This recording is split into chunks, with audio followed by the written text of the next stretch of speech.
What is up, everybody? Jordan here with the Deck Box, coming back to you tonight with another deck profile coming out from the new Ultra Prism set. Some of you at this point have probably already opened quite a bit of the new Ultra Prism set, probably from pre-releases. I know some people have had some early box openings. I know there's some other channels that have had some early box openings. I myself have done just one pre-release. Wasn't very happy with my pulls.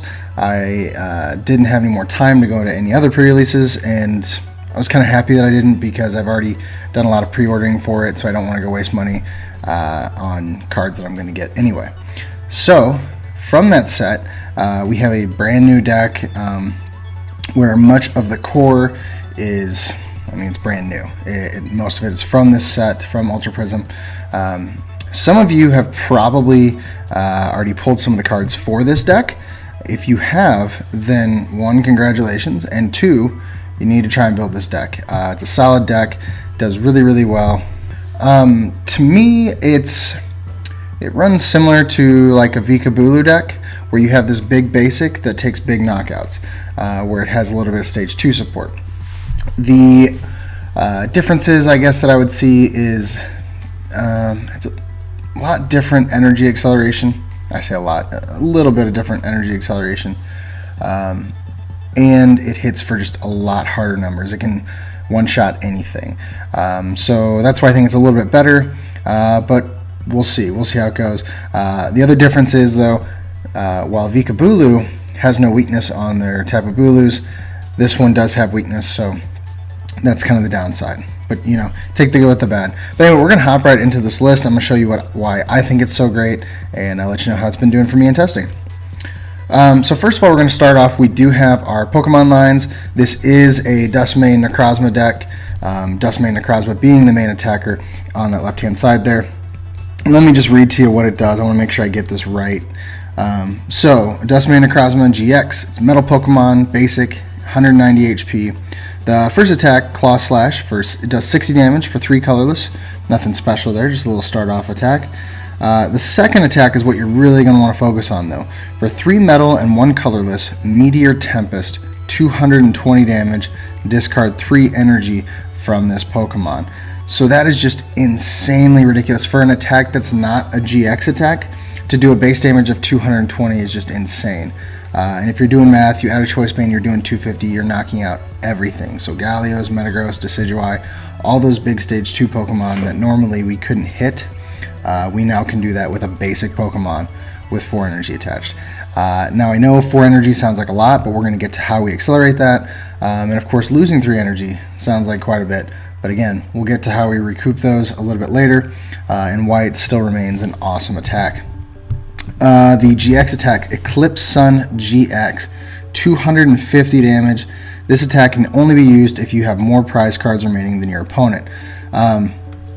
So again, not a bad GX attack. The only downside is you do have to be behind on prizes, which if you are, this is probably going to get you back into the lead. And you don't have to discard the energy. So it's a good way to use this, go down 2 prizes, that's what you're going to want to do. And then next turn follow up with the other attack for 220 or 250 with the Choice Band. So guarantee like 2 knockouts in a row without having to discard any energy is one option to go. But honestly, you're probably not going to have to use this GX attack if you play this deck appropriately. If you do use it, it'll just be because you can, and you might as well take advantage of it while you can. The next Pokemon we're going to look at is Dialga GX. We run 1 in this deck. So Dialga GX is, again, a basic Pokemon, Dragon type, that's the downside. 180 HP. The first attack, for 1 metal energy, Clock Up. Draw cards until you have 6 cards in your hand. So it's basically like Shaman's setup ability, except as an attack. So this is really going to be the Pokemon you kind of want to start with, to be honest with you. You start with it, you're able to set up your bench potentially, maybe get some energy on the field, and shrink your hand down to low hand size, potentially none, and then draw up 6 cards. So you're ready to go the next turn. Your opponent, they're not going to end you to a lower hand size. 6 is about as good as it gets, so they're not going to end you out of that. I guess they can, but you're still going to end up with 6. It's not going to hurt you either way. So it's really awesome to be able to do that. It's like 2 supporters in 1 turn. The next attack from Metal Double Colorless, Shred does 80 damage. This attack's damage isn't affected by any effects on your opponent's active Pokemon. So Shred's not, that great. It's decent, but it's not really why we play Dialga. The main reason we play Dialga GX is for the GX attack. For 3 Metal Energy and a Double Colorless Timeless GX, 150 damage. Once this turn is over, it's your turn again. You can't use more than 1 GX attack in a turn. Okay, so let's talk about that for a second. A lot of potential with this attack. So obviously getting to go twice is just ridiculous because it means a lot of different things. It means 2 attacks, first of all, and 2 supporters, which is just huge. So what you're going to do, this is the game plan with this card. You need to make sure you have a choice band attached whenever you use this attack. You're going to Guzma up something with 180 HP or less. Probably it's going to be a GX. It needs to be a GX, unless you're trying to get yourself back to even prizes for whatever reason. You're probably going to want to go for like a Lele. Every deck runs Lele. 99 out of 100 decks run Lele. So you're going to Guzma up a Lele, take it out with this GX attack. Okay. Now you're stuck with this Pokemon in the active, which is not necessarily true. This Pokemon has 5 energy on it. Okay, 3 energy retreat costs. You can retreat anything you want, depending on what they put into the active. If they put some, 1 prize Pokemon in the active, don't retreat this. You're going to try to get another Guzma or something. You're going to find a way to make it happen. You need to have your game plan ready. Remember, you have 2 turns back to back, so you can set up a game plan 2 turns in ahead that your opponent can't mess with. So if you have a way that you have 2 Guzma, or like an Ultra Ball for Lele for Guzma, whatever, try to set it up to where you can take 4 prizes with this attack. That is the goal, is to take 4 prizes. So you're going to take down that Lele or whatever 180 HP Pokemon. Then you're going to bring up another one of your attackers, and you're going to take another 2 prizes. Probably this Dusk Mane Necrozma GX. You're going to wipe it out. So you're going to be taking 3 to 4 prizes in 1 turn, essentially, or being able to set up yourself a little bit more if you're behind for some reason, or whatever. There's many different options, but really, in my opinion, from what I've been testing, the best option is to take those 4 prizes if you can. You need to set it up that way. You need to make sure it happens, and it happens more often than you would think. It's just solid. Something else to talk about. So Dialga GX was released as a Metal Pokemon for the next set that comes out after Ultra Prism. A lot of people were super excited. Oh, it's Metal, it's better, whatever. I have to disagree. And normally I wouldn't, because Dragon really as a type just sucks. It's just not good. But in this case, I think that it is perfectly fine as a Dragon Pokemon, because this is not a main attacker for a deck. This is a support Pokemon. This is a backup attacker. It's in there to do 1 or 2 things, set up at the beginning, or to take 3 to 4 prizes in 1 turn, essentially. That's what it's there for. It's not there. You're not going to focus whole deck around it. So having that metal typing is not really helping you. In my opinion, having it as a dragon in this case kind of helps you in a matchup where maybe you're going up against a fire deck. You can use Dialga for a couple turns to kind of hold them back from taking just one-shots on you completely, which I know you're going to be one-shotting them back, but you potentially want to have something that's not weak to fire to give you just a little bit of a chance. So in this case, I don't think it really hurts you that it's Dragon, because with all the metal going around too, Guardy's not going to be a huge threat, and if Guardy still is a huge threat, this is a metal deck. You don't need any more metal attackers. You've got plenty of them. So for me, as a Dragon Pokemon, it's perfectly fine, perfectly acceptable. So Dialga, excuse me, having a hard time speaking. Dialga GX is a really solid backup attacker that it's not the core of the deck, but it really helps you to kind of boost yourself past your opponent. Moving on, so Galio Prism Star. So real quick, if you've been to a pre-release, I'm gonna talk about it. I'm gonna talk about it in another video. Scratch that. Watch the other video. It's coming out tomorrow. So Galio Prism Star. It's a basic metal Pokemon with 160 HP, which is just insane because this is a 1 prize Pokemon. So real quick, the Prism Star rule, if you don't already know, basically you can only have 1 card with this Pokemon's name on it, or with this card's name on it. So only 1 Solgaleo Prism Star, no more than that. You can have 10 Prism Stars in your deck, but they cannot. None of them can have the same name. Hopefully that makes sense. So you can have a Lunala Prism Star and a Solgaleo Prism Star, but you cannot have 2 or 3 or 4 Solgaleo Prism Stars. Hope that makes sense. Then, once this card is discarded or knocked out or whatever, it goes to what is called the Lost Zone. You cannot get it back. It does not go to your discard pile. It goes somewhere completely different. So that's something to keep in mind when you're building your decks and when you're playing. You know, don't just discard this away like it's nothing. So the first attack. For 1 metal energy rising star for each of your opponent's Pokemon in play, attach a metal energy from your discard pile to your Pokemon in any way you like. So this is a solid setup here, or potentially late game setup if you're down and you know that you can set up your board perfectly to take your next knockout in a couple turns with using this attack. This is the way to do it. It just completely sets you up. The attack, though, for 4 metal, Corona Impact, 160 damage. This Pokemon can't attack during your next turn. This is awesome, actually. For a 1-prize attacker, you add a choice band to this, you can one-shot a lot of big basics. Volcanion, Ho-Oh, Salazzle, or not Salazzle, Turtonator, Lele, Bulu, you know, whole list of Pokemon.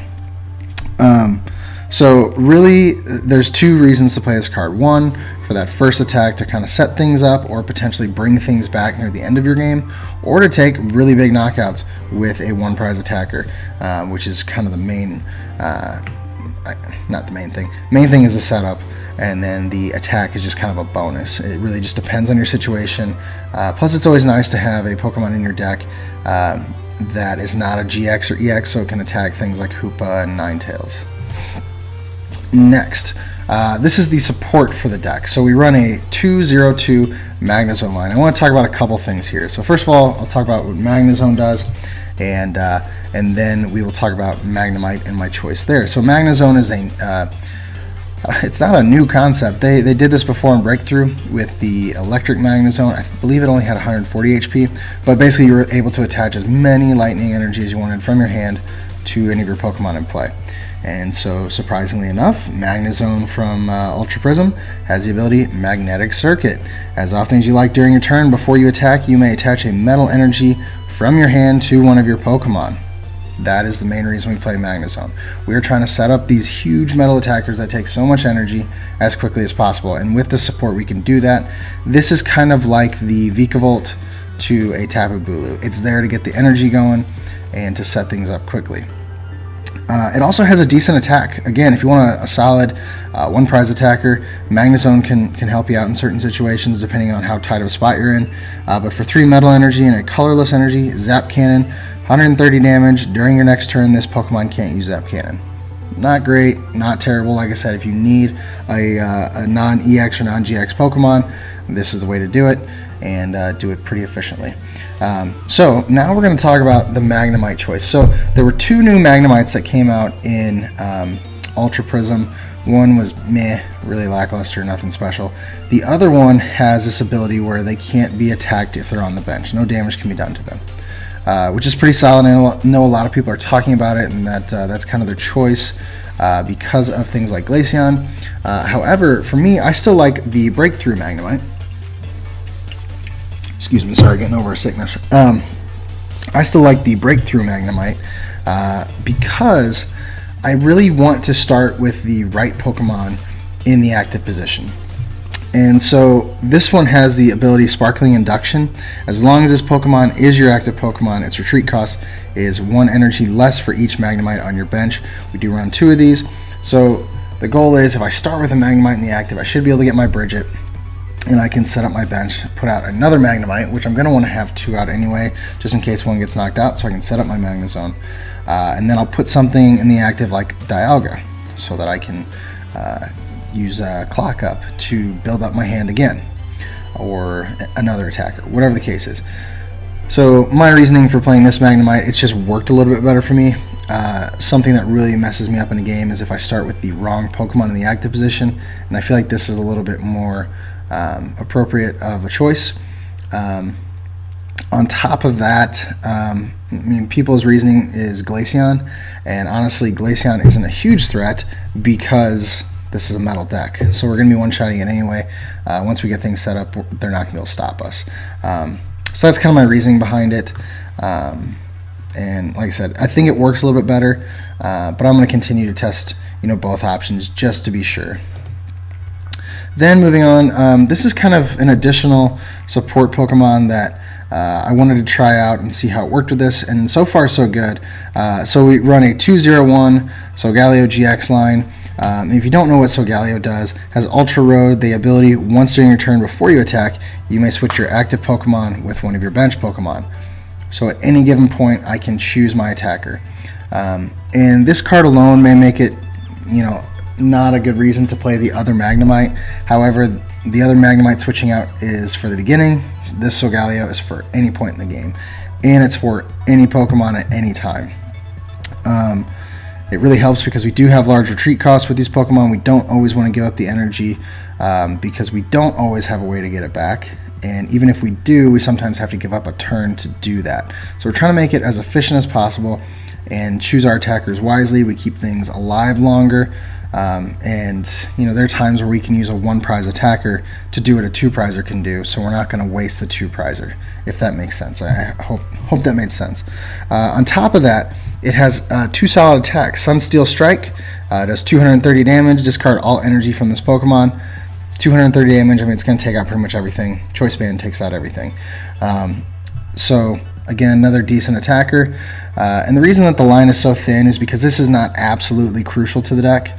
And you'll see that a little bit later. It's not like the most important thing, but if it gets out there, it's just amazing. It does great things for the deck, and it makes it go from unstoppable to just absolutely unstoppable. And I know it's pretty much the same, but you'll get what I'm saying once you test it out. And then it has Soul Burst GX. You get to search your deck for 5 metal energy and attach them to your Pokemon any way you like. This is not preferable for our GX attack of choice. We really want to use Dialgas so that we can take 2 turns in a row. But if you're having a hard time setting up, but you happen to get your Solgaleo out, it's not a bad option. It can take you from a losing game to a potentially winning game. Changes things completely, especially if you get it on a Solgaleo and can just use that 230 attack. Makes a big difference. Take out their main attacker. And then of course 2 Tapu Lele GX. This has been the number that I've been favoring for a while now. It seems to be working really well, and it will help us to get our supporters throughout the game, preferably at the beginning to get our Bridget. Which brings us to our supporters. So in this list, it's kind of low count of draw supporters, but it seems to work out pretty well because you do have so much energy manipulation that it's really all you're needing is your energy. Once you get your energy, you're solid. But anyway, so we have 2 Sycamores. The reason I chose to run 2 Sycamore is because there are points in the game where we're okay with discarding our metal energy. We do have Solgaleo Prism Star. We also have Mount Coronet, which we'll talk about a little bit later, where we can get our energy back. So we're okay with dumping some of those things. We do need to be careful, though, because there are key factors in this deck, such as Rare Candy. That's how we get our Magnezone, our Solgaleo GX. So we don't want to dump those constantly, and certainly not our Solgaleo Prism Star, unless it's just absolutely not necessary. So I think a 2 count is pretty appropriate. This is going to be when you have a low hand size, or it's just full of energy and you don't need it, and everything's pretty well set up. Then you have 2 Cynthia. Obviously, this is going to be one of the staple supporters for the upcoming format. You get to shuffle your hand into your deck, draw 6. It's really, really solid in decks, especially like this, where you have Rare Candy support and you need to hold on to those. You don't want to lose them. So that's why I run 2 Cynthia. And then 3 N. This can disrupt our opponent. And again, it can help us out. It can help us shuffle back in and get 6 cards or 5, whatever, depending on our prizes at that point in time. So at times it'll be as good as Cynthia for us. At other times it will be better or worse depending on how our opponent is doing. Then on to our other supporters. We do run 3 Gizmo. We want to be able to choose which Pokemon we take knockouts on. Like I said, we're going to want to set up that Dialga GX perfectly so that we can take 4 prizes. So running 3 Gizmos seems appropriate to be able to make that happen. And it'll help us take 3 to 4 prizes. Then we only run 1 Bridget, which I know seems odd. I like to typically, if I do run Bridget, I like to run 2, maybe 3 if it's like a Zoroark build. But this list, 1 seemed appropriate and it seems to be working well. Because so many of the Pokemon in this list are basics, and pretty much all of them, besides like Magnemite and Lele, which Lele you could argue is still decent. All of them except for those two are really decent attackers or can do something early on. So that's why one Bridget seemed okay. We're going to be starting with one of those most likely, and whatever we draw into is probably going to be a basic. We're going to get what we need, so it's not super critical if we miss it. And if for some reason we don't have this, but we can get like a Cynthia or a Sycamore, we can draw into more of them. And then we do run one Skyla. This is just to get a rare candy at a tight spot, or an Ultra Ball or Heavy Ball, just depending on our needs at that time, but mainly for rare candy. That's really what we're going for. Or perhaps even a Mount Coronet. Just depends on your needs. Moving on to the items for our ball search, we do have one Heavy Ball. A lot of the Pokemon in this list have a 3 retreat cost or more. I believe the only ones that don't are like Magnemite, Magnezone, and Lele. So all of our big attackers have a 3+ retreat cost. And then for Ultra Ball, this is just to search for any Pokemon, of course. We want to run the full 4 because we want to be able to get our Lele turn 1 and potentially get the Bridget or Sycamore or Cynthia, whatever. And then, of course, throughout the game, whenever we need a Pokemon, Ultra Ball is the way to do it. And then Max Elixir, this is our other way of accelerating energy. Maybe we don't have Magnezone. We're certainly not going to have Magnezone turn 1. So if we have an Elixir, we can start setting things up a little bit. And it's really solid having Max Elixir and Magnezone at the same time. You're able to accelerate multiple Pokemon at the same time. Really, I mean, every time I've played this game with this list, I've had 2, 3, or 4 Pokemon set up to attack. It's never been just one Pokemon, and if this is knocked out, I'm just totally screwed. I always have multiples ready to go, and it's really because I have Max Elixir and Magnezone to both make things happen, along with Solgaleo GX and Solgaleo Prism Star, depending on my situation. Then for some more items, we do have Field Blower. Obviously, if we happen to come up against a Garbotoxin deck, we do want to have our abilities on, but it's not super critical because there's not a lot of Garbotoxin running around. And, we can still get things set up because of Max Elixir. So, we're going to make things happen pretty quickly, and we're going to be able to start taking knockouts anyway, with or without that ability. Then for rare candy, this is for our Magnezone or a Solgaleo, whichever the case may be.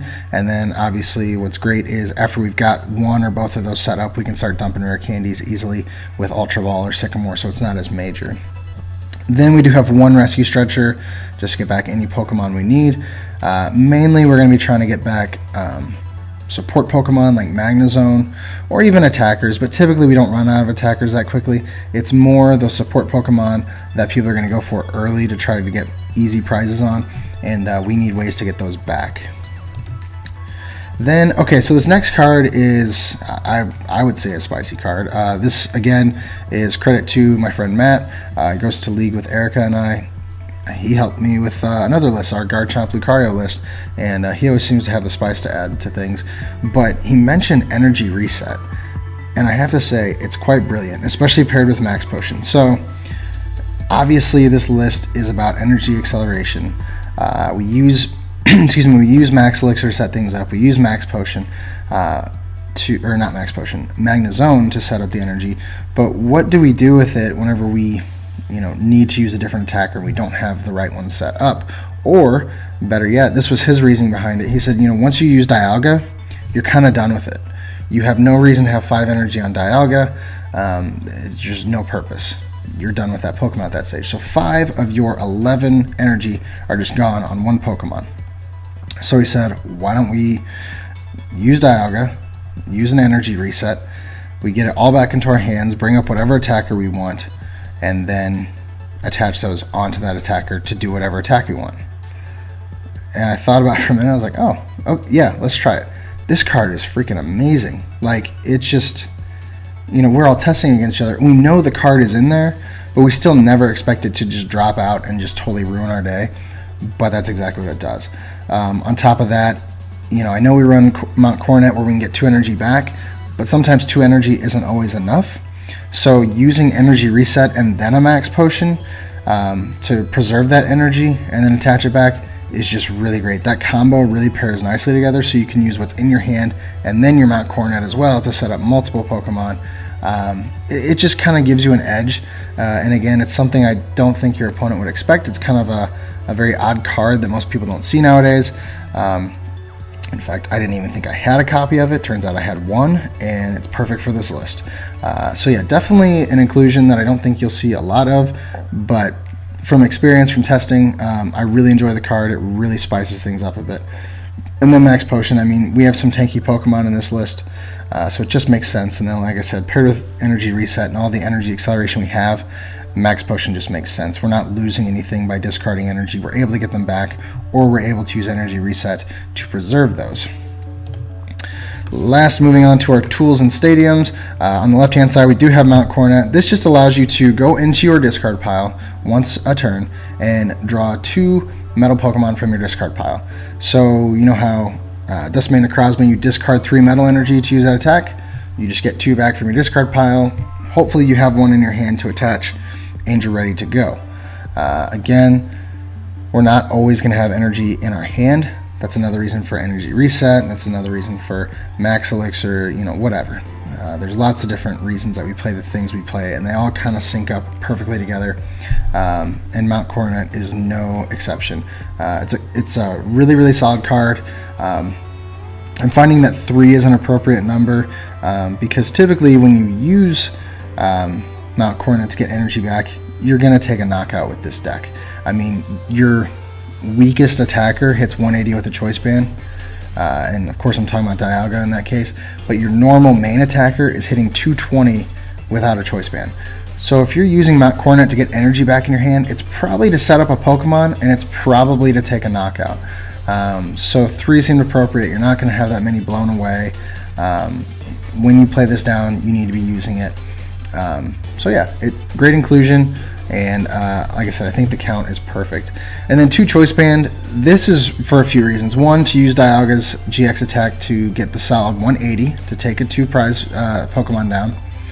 And then the other reason is for DUSK MANE Necrozma or Solgaleo GX to take a one-shot on really massive Pokemon. We don't go up against a ton of those, but when we do, we want to be able to one-shot them so that we can keep up in the prize trade. We don't want to get that far behind. Of course, we're okay with that at some point so that DUSK MANE Necrozma can use its GX attack, but from there, we need to be one-shotting things and taking things down. So that's why we do run 2 of those. You could argue for a heavier count, but 2 seems fine so far. And then moving on to energy, we run 11 metal energies. I know some of the Pokemon take DCE for attacks, but in a list that runs acceleration, there's no reason for DCE. Just straight 11 metal energy is the way to go. You can get these from your discard pile, you can accelerate them with Max Elixir, and you can use Magnezone as well. So that's why we just run metal energy, keep it simple, and yeah, it pairs really nicely. I never run out of energy. I'm always able to set up, and then like I said, there's so much energy preservation in this deck that it's kind of impossible to run out. So that is all 60 cards. Here is the list for you guys. Let me know what you think of it. I know some of you have been testing out Decidueye Glaceon. I am going to be remaking that list in kind of this format, this PowerPoint format for you guys, so that you know, you can see it a little bit more cleaned up. And I did make a couple quick changes to it, but I know a lot of people have been talking about that a little bit. There's some discussion about certain cards, and I really appreciate that discussion. I appreciate you guys checking out the lists. And then of course we did just do Garchomp Lucario. Please be sure to go check out that video as well. I was really excited to make that one. It's an awesome list. So yeah, so thank you once again, as usual, for coming and checking out our video. You know, I'm going to try to get a few more out this week for you guys, and we'll just keep things pumping through until we get some boxes in here to open up. So as usual, I have been Jordan with the Deck Box, where we want to know what's in your box. Have a great night, guys.